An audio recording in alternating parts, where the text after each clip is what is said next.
बिस्मिल्लाहिर्रहमानिर्रहीम। अस्सलाम वालेकुम दोस्तों। याद रहे कि हज़रत अदरीस अलैहिस्सलाम अल्लाह ताला के तीसरे नबी थे जो हज़रत आदम अलैहिस्सलाम और हज़रत शीस अलैहिस्सलाम के बाद नबूवत के जलीलुल कद्र मनसब पर फायज हुए। मौरखीन के मुताबिक आपकी वलादत बाबुल यानी इराक या मिस्र के शहर मनफीस यानी मनफ में हुई। आपका असल नाम अखनोक था, जबकि कुरान करीम और अहादीस मुबारका में आपको इदरीस के नाम से पुकारा गया है।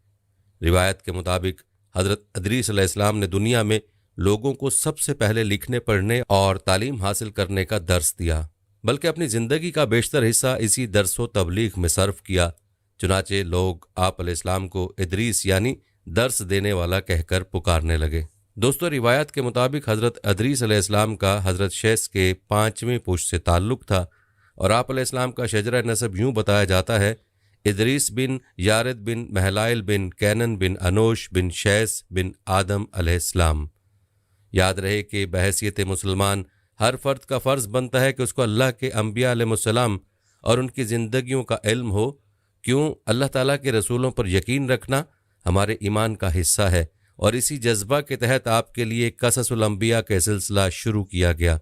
लिहाजा आपसे गुजारिश है कि अंबिया के क़िसस पर मुश्तमिल इन वीडियो को शौक़ और दिलचस्पी के साथ देखा और सुना करें। जज़ाकल्लाह। हज़रत इदरीस अलैहिस्सलाम की ज़िंदगी और वफ़ात के मुकम्मल हालात व वाक़यात जानने के लिए वीडियो को आखिर तक लाजमी देखिएगा। दोस्तों, वीडियो का बाकायदा आगाज़ करने से पहले आपसे दरख्वास्त है कि अगर आप हमारे चैनल अल-फलाह की वीडियो पहली बार देख रहे हैं और अभी तक आपने हमारा चैनल सब्सक्राइब नहीं किया तो अभी हमारा चैनल सब्सक्राइब करें और साथ ही लगे बेल के बटन को भी प्रेस करें ताकि आपको मुस्तकबिल में हमारी अपलोड होने वाली मज़ीद वीडियोज़ का नोटिफिकेशन मिलता रहे। प्यारे दोस्तों, याद रहे कि हज़रत शैस अलैहिस्सलाम का इंतकाल हुआ तो कुछ अरसे बाद उनके पैरोकार बहुत महदूद तादाद में रह गए। काबिल की औलाद ने कुफ्र व शिर्क, बदकारी व बेहयाई का बाजार गर्म कर रखा था। जनाकारी और शराब नोशी आम थी। पाकीज़ा रिश्तों की पहचान नापैद हो चुकी थी। बुतों की पूजा और आग की परस्तिश हो रही थी। गोया दुनिया पर शैतान और उसके हवारियों का राज था। हज़रत आदम अलैहिस्सलाम और हज़रत शैस की कायम करदा शरई हदूद और अहकामात इलाही को पामाल किया जा रहा था और यही वो वक्त था कि जब अल्लाह जल्ला शानहू ने उस बिगड़ी कौम में एक नबी मबूस करने का फ़ैसला किया और इस अजीम मनसब के लिए हज़रत शैस अलैहिस्सलाम की नस्ल से हज़रत इदरीस अलैहिस्सलाम का इंतखाब फरमाया। हज़रत इदरीस अलैहिस्सलाम वो तमाम खूबियाँ बदरजा उतम मौजूद थीं जो अल्लाह के नबी में होनी चाहिए। आप अलैहिस्सलाम हज़रत आदम अलैहिस्सलाम के दीन के पैरोकार, निहायत इबादत गुजार, मुत्तकी, परहेजगार और इंतहाई सच्चे इंसान थे। नबूवत के मनसब पर फायज होते ही आप अलैहिस्सलाम ने अपनी कौम के भटके हुए लोगों में वाज़ व तबलीग का काम शुरू कर दिया, लेकिन राह हिदायत का यह दर्स और नेकी की बातें उन लोगों को बहुत नागवार गुजरती। चुनाचे वो आपके दुश्मन हो गए। आप और आपके पैरोकारों को तरह तरह से अजियतें देने लगे, यहाँ तक कि आप अलैहिस्सलाम ने उनकी एज़ा रिसानियों से तंग आकर बाबुल से हिजरत का इरादा कर लिया और अपने पैरोकारों को अपने उस फैसले से मुतला फरमाया। चूँकि बाबुल दरिया फ़रात और दरिया दजला के किनारे एक सरसब्ज़ व शादाब इलाका था, लिहाजा लोगों के लिए इस इलाके से हिजरत करना खासा मुश्किल फ़ैसला था और उन्होंने इस हवाले से तहफ़्फ़ुज़ात का इजहार भी किया। लेकिन फिर हज़रत इदरीस अलैहिस्सलाम के समझाने पर वो लोग आपके साथ हिजरत पर तैयार हो गए। हज़रत इदरीस और उनके पैरोकारों ने बाबुल से मिस्र का रुख किया और दरियाए नील के किनारे आबाद हो गए, जो बाबुल से भी ज़्यादा सरसब्ज़ व शादाब इलाका था। हज़रत इदरीस अलैहिस्सलाम ने यहाँ के लोगों में दर्स व तबलीग के काम को जारी रखा। आप उस वक्त लोगों में राज तमाम ज़ुबानों से वाकिफ़ थे और आवाम को उन्हीं की ज़बान में दर्स देते थे। दोस्तों, आपको बताते चलें कि हज़रत इदरीस अलैहिस्सलाम का कुरान मजीद में 2 मरतबा ज़िक्र आया है। सूरह मरियम में अल्लाह ताला फरमाते हैं, और इस किताब में इदरीस का जिक्र भी कीजिए, बेशक वो बड़े सच्चे नबी थे और हमने उनको बुलंद रुतबे तक पहुँचाया। नीज़ सूरह अंबिया में अल्लाह ताला ने फरमाया, और इस्माइल और इदरीस और जुल्कफल का तज़किरा कीजिए, ये सब अहकाम इलाहिया पर साबित कदम रहने वाले लोगों में से थे। प्यारे दोस्तों, कुरान करीम की मारूफ व मुस्तनद तफसीर मारुफुल कुरान के मुताबिक हज़रत इदरीस अलैहिस्सलाम हज़रत नूह अलैहिस्सलाम से 1000 साल पहले पैदा हुए।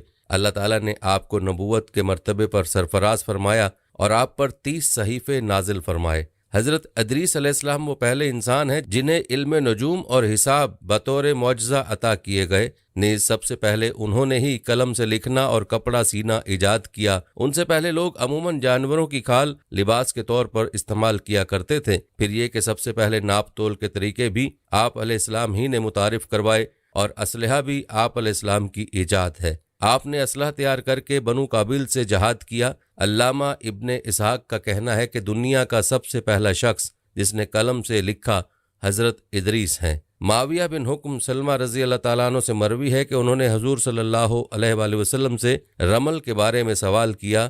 ये एक ऐसा इल्म है जिसमें रेत पर मखसूस लकीरें खींचकर कुछ मालूम किया जाता है। तो रसूलुल्लाह सल्लल्लाहु अलैहि वसल्लम ने फरमाया, एक पैगंबर थे जिन्होंने ये लिखा, लिहाजा जिस शख्स का ख़त उनके मुवाफिक हो जाए तो अच्छा है। उलमाए तफसीर फरमाते हैं कि पहला शख्स जिसने तबलीग दीन के लिए वाज़ो खिताब का सिलसिला शुरू किया वो भी हज़रत इदरीस थे। दोस्तों, याद रहे कि हज़रत इदरीस अलैहिस्सलाम की ज़िंदगी में दो चीज़ें बहुत नुमायाँ हैं, एक वाज़ो तबलीग और दूसरी आले काबिल के साथ जहाद। चूँकि उन्हें वाज़ो तबलीग में मलका हासिल था, चुनाचे उनकी पहली कोशिश यही रही कि वाज़ो नसीहत से आले काबिल राह रास्त पर आ जाए और दुनिया बुराइयों से पाक होकर एक अल्लाह की इबादत करने लगे। लेकिन शैतान ने उन लोगों को पूरी तरह अपनी गिरफ्त में ले लिया था।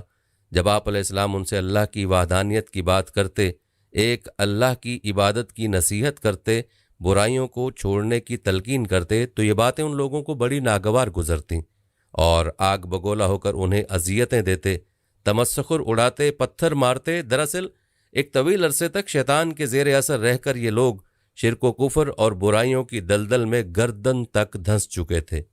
दुनिया वाज़े तौर पर दो ग्रोहों में तकसीम हो चुकी थी, एक शैतान के पैरोकार और दूसरे अल्लाह रब्बुल इज़्ज़त के कायनात के मानने वाले। हज़रत इदरीस अलैहिस्सलाम उस सूरत हाल पर बड़े दिल गिरफ्ता और परेशान रहा करते थे।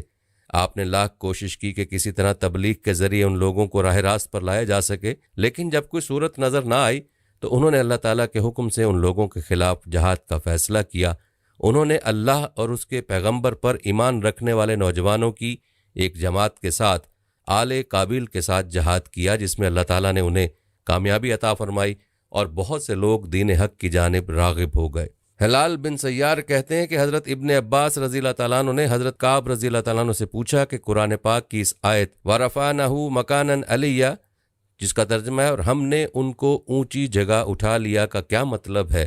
तो हज़रत काब ने फरमाया, अल्लाह अज़्ज़ा वजल ने हज़रत इदरीस अलैहिस्सलाम की तरफ वही भेजी कि मैं तुम्हें हर रोज़ तमाम बनी आदम के आमाल के बराबर दर्जात देता हूँ। इससे मुराद उस ज़माने के तमाम बनी आदम हैं। तो हज़रत इदरीस ने चाहा कि फिर तो अमाल में और इजाफा होना चाहिए, लिहाजा जब उनके पास फरिश्ते आए तो उन्होंने वही का जिक्र करते हुए कहा, मैं चाहता हूँ कि मलकुल मौत से बात करूँ और पूछूँ कि कब तक मेरी ज़िंदगी बाकी है।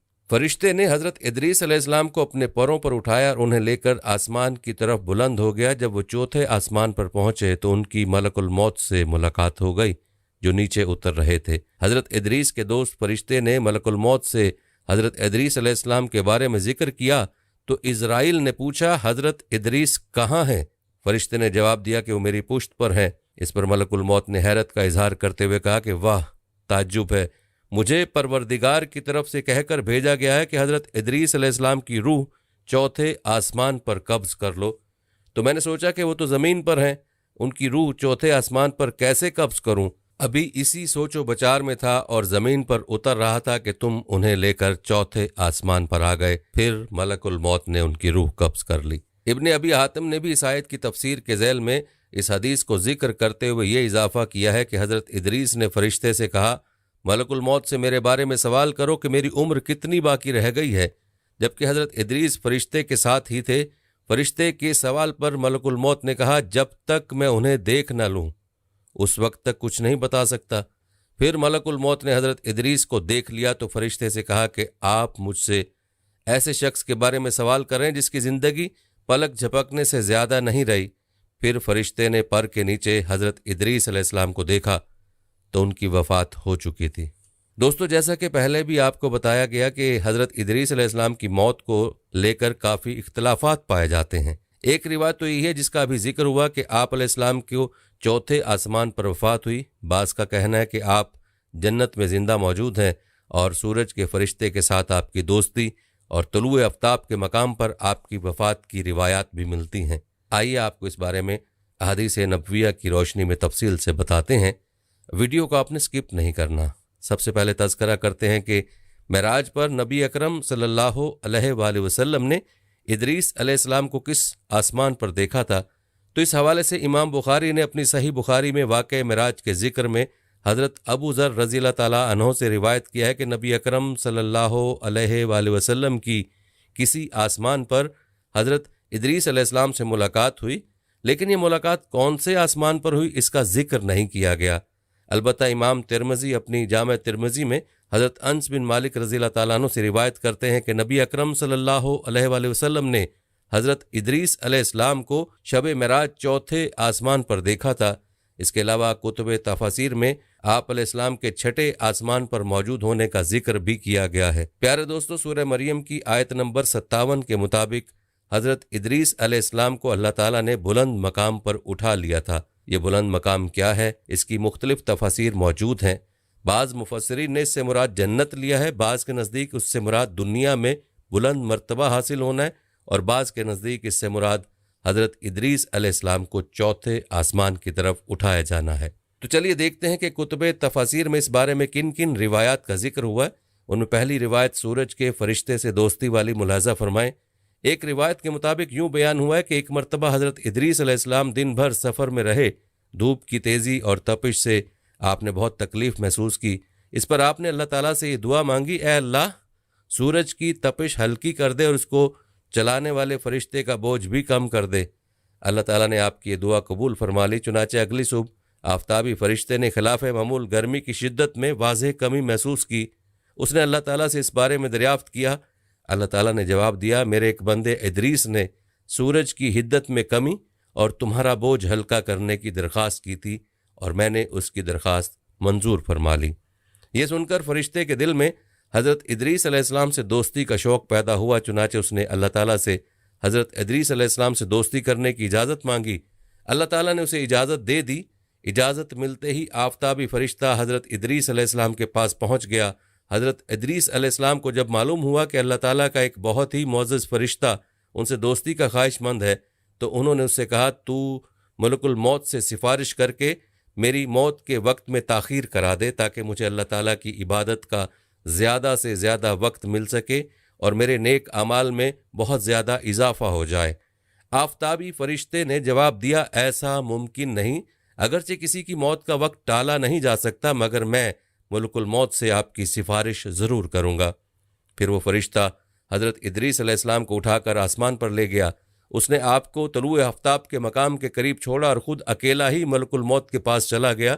मलकुल मौत के पास पहुंचकर उसने अपने आने का मकसद बयान किया।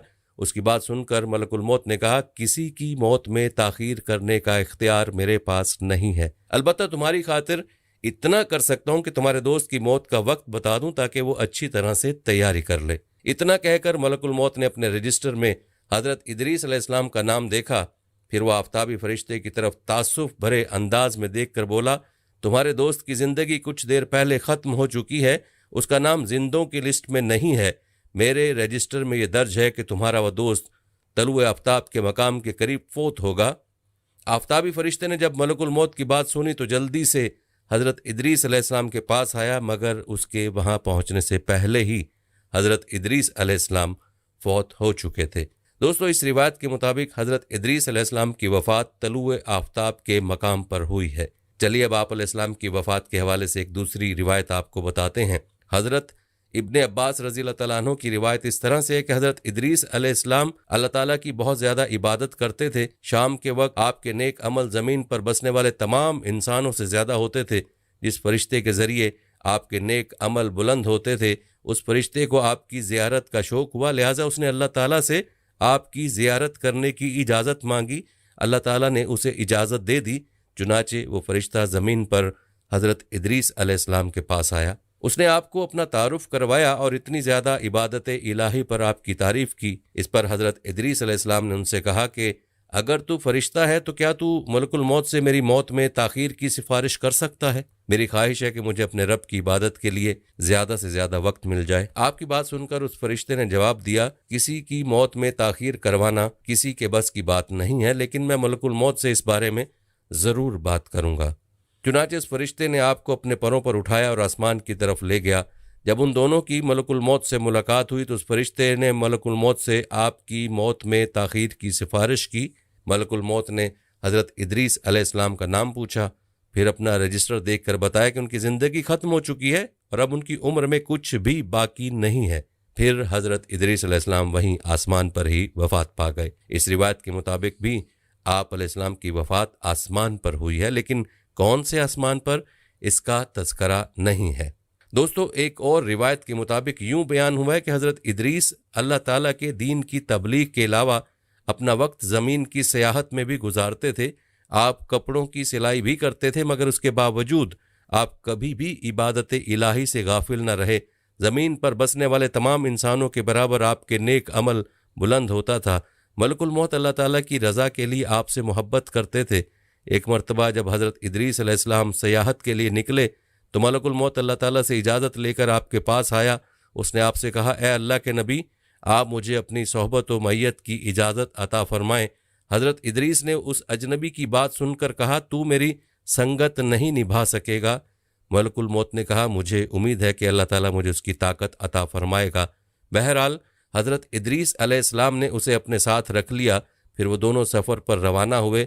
असर के वक्त एक जगह उन्हें एक चरवाहा बकरियां चराता हुआ नजर आया।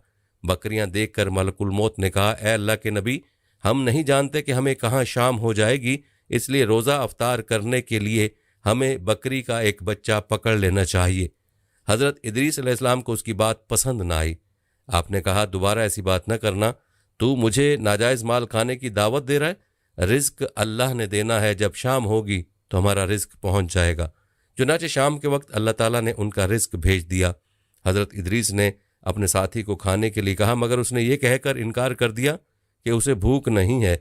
फिर खाना खाकर हज़रत इदरीस इबादत में मशगूल हो गए। मलकुल मौत भी उनके साथ नमाज के लिए खड़ा हो गया। कुछ देर बाद हज़रत इदरीस अलैहिस्सलाम थक गए और नींद की शिद्दत से ऊँघने लगे, मगर जब उन्होंने अपने साथी को इबादत करते देखा तो उन्हें बड़ी हैरत हुई। वो बड़े इनेमाक से अल्लाह ताला की इबादत कर रहा था। उस पर थकावट और नींद के कोई आसार दिखाई नहीं देते थे।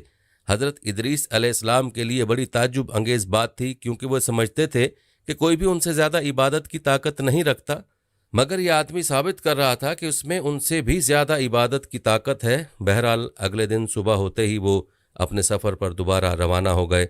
फिर जब दिन के आखिरी हिस्से में वो अंगूरों के एक बाग के करीब से पहुँचे तो मलकुल मौत ने कहा, ए अल्लाह के नबी, हम नहीं जानते कि हमें कहाँ शाम हो जाएगी, इसलिए हमें कुछ अंगूर यहाँ से ले लेने चाहिए। इस पर हज़रत इदरीस ने सख्त लहजे में कहा, मैंने तुम्हें कोई भी गलत अमल करने से मना किया था। जब शाम हो गई तो हमारा रिस्क भी पहुँच जाएगा। उसके बाद शाम के वक्त अल्लाह ताला ने उनका रिस्क भेज दिया। इस मर्तबा भी मलकुल मौत ने खाने से इनकार कर दिया। खाने से फारिग होकर हज़रत इदरीस अलैहिस्सलाम नमाज में मशगूल हो गए। मलकुल मौत भी उनके साथ नमाज पढ़ने लगे। इस मर्तबा भी हज़रत इदरीस अलैहिस्सलाम पहले की तरह जल्द ही थक गए, मगर उनके साथी पर थकावट का कोई आसार दिखाई न देता था। हज़रत इदरीस अलैहिस्सलाम ने हैरानगी के आलम में उससे पूछा, तुम कौन हो? अल्लाह की कसम, मुझे तुम आदम की औलाद नहीं लगते। अब मलकुल मौत ने अपना तारुफ करवा दिया। हज़रत इदरीस अलैहिस्सलाम को जब इल्म हुआ कि उनका साथी अल्लाह ताला का वो फरिश्ता है जो लोगों की रूह कब्ज़ करता है, तो उन्होंने पूछा, क्या तुम्हें मेरे बारे में कोई हुक्म दिया गया है? नहीं, आपके बारे में अभी मुझे कोई हुक्म नहीं दिया गया। मलकुल मौत ने अदब से जवाब दिया, अगर आपके मुतालिक कोई हुक्म होता तो आपको मोहलत देना मेरे लिए मुमकिन नहीं था। अल्लाह ताला की रज़ा के लिए मुझे आपसे मोहब्बत है और इसी वजह से मैंने आपकी संगत इख्तियार की है। तो 3 दिन और 3 रातों से मेरे साथ मुसलसल रहा है, क्या इस अरसे में तूने किसी की रूह कब्ज़ नहीं की? हज़रत इदरीस अलैहिस्सलाम ने पूछा। मलकुल मौत ने बताया, दुनिया मेरे लिए एक दस्तरखान की तरह से है। जिस तरह दस्तरखान पर बैठा हुआ शख्स हाथ बढ़ाकर जो चीज़ चाहता है उठा लेता है, इसी तरह से जब मुझे किसी की रूह कब्ज़ करने का हुक्म होता है तो मैं फ़ौरन उसकी रूह कब्ज़ कर लेता हूँ, खा वो ज़मीन के मशरिक़ में हो या मगरिब में हो। हज़रत इदरीस अलैहिस्सलाम ने मलकुल मौत से कहा, जिस ज़ात की खातिर तू मुझसे मोहब्बत करता है उसी ज़ात के वास्ते से तुझे मेरा एक काम करना होगा। आप क्या चाहते हैं? मलकुल मौत ने दरियाफ्त किया। हज़रत इदरीस ने जवाब दिया, मैं एक बार मौत का जायका चखना चाहता हूँ। तू मेरी रूह मेरे जिस्म से जुदा कर दे ताकि मुझे पता चल जाए कि मौत का जायका कैसा होता है, फिर तू मेरी रूह वापस लौटा देना। चुनाचे मलकुल मौत ने अल्लाह ताला की बारगाह में हाजिर होकर इस बारे में इजाज़त तलब की। अल्लाह ताला ने उन्हें ऐसा करने की इजाज़त दे दी। इजाज़त पाकर उन्होंने हज़रत इदरीस अलैहिस्सलाम की रूह कब्ज़ कर ली। फिर हस्ब वादा उनकी रूह वापस लौटा दी गई। हज़रत इदरीस अलैहिस्सलाम को जब अफाका हुआ तो मलकुल मौत ने अदब से कहा, मैं ये नहीं चाहता था कि मेरी सोहबत से आपको तकलीफ़ पहुँचे। बहरहाल आप ये बताएं कि आपने मौत का जायका कैसा पाया। मैं मौत के बारे में बयान करता था और सुनता था, मगर ये तो मेरे बयान करने और सुनने से बहुत अजीम है। हज़रत इदरीस अलैहिस्सलाम ने जवाब दिया, अब मैं चाहता हूँ कि सरसरी नज़र से दोज़ख भी देख लूँ। आप आग वालों में से नहीं हैं, आप उसको देखकर क्या करेंगे? मलकुल मौत ने हैरान होकर पूछा, तुम सही कह रहे हो, मगर मैं ये चाहता हूँ कि उसको देखकर मेरा खौफ बढ़ जाए ताकि मैं अपने रब की इबादत की तरफ पहले से भी ज़्यादा मुतवज्जे हो जाऊँ। चुनाचे मलकुल मौत हज़रत इदरीस अलैहिस्सलाम को साथ लेकर जहन्नुम के एक दरवाज़े पर गए। जब किसी दारोगा को बुलाकर उन्होंने अपना तारुफ करवाया तो जहन्नुम के दारोगे मौत के डर से थर थर काँपने लगे। इस पर मलकुल मौत ने कहा, डरो नहीं, अगर मुझे तुम्हारे मुतल्लिक कोई हुक्म होता तो मैं तुम्हें मोहलत न देता। मेरे साथ अल्लाह ताला के नबी हज़रत इदरीस अलैहिस्सलाम हैं, वो एक नज़र जहन्नुम देखना चाहते हैं। बस उन्होंने सुई के नाके के बराबर जहन्नुम को खोला। उससे हज़रत इदरीस अलैहिस्सलाम को इतनी गर्मी और लू लगी कि आप बेहोश हो गए। ये देखकर मलकुल मौत ने फ़ौरन जहन्नुम को बंद करवा दिया।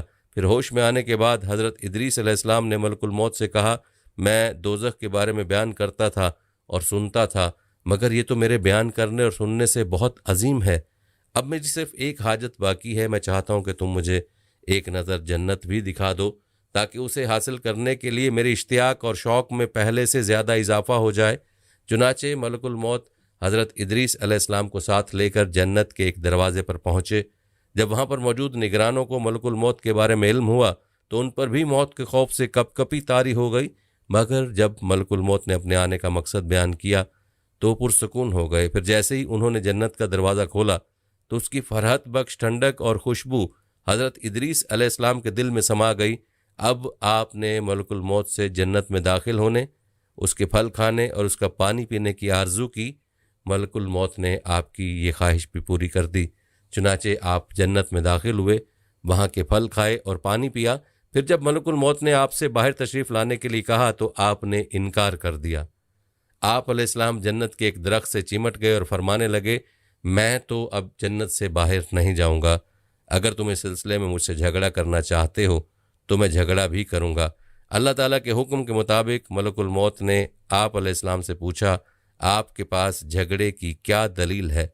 हज़रत इदरीस अलैहिस्सलाम ने जवाब देते हुए कहा, अल्लाह ताला के इरशाद के मुताबिक हर नफ्स मौत का जायका चखने वाला है और मैंने ये जायका एक मर्तबा चख लिया है। अल्लाह ताला के एक और इरशाद के मुताबिक हर शख्स जहन्नुम पर वारिद होगा। मैं एक मर्तबा जहन्नुम पर वारिद हो चुका हूँ, क्या अब मैं बार बार जहन्नुम पर वारिद होऊंगा?